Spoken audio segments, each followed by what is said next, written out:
Vipi ndugu yangu, unaelekea wapi? Na safari kidogo, naenda kwa nani hapo Magengeni hapa.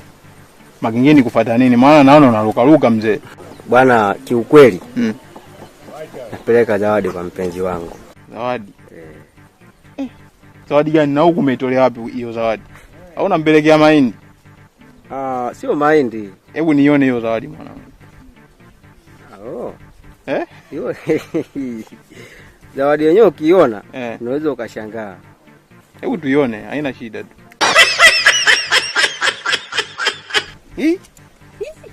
Mputa. Ndio. Kwa hiyo ndio zawadi ambayo unapeleka? Yaani kwa dunia sasa hivi unapeleka zawadi kama hiyo mwanangu, atakucheka huyo mwanamke. Ni bora akanicheka mara 100, lakini ataipokea. Basi poa mwanangu, hamna shida. Haina.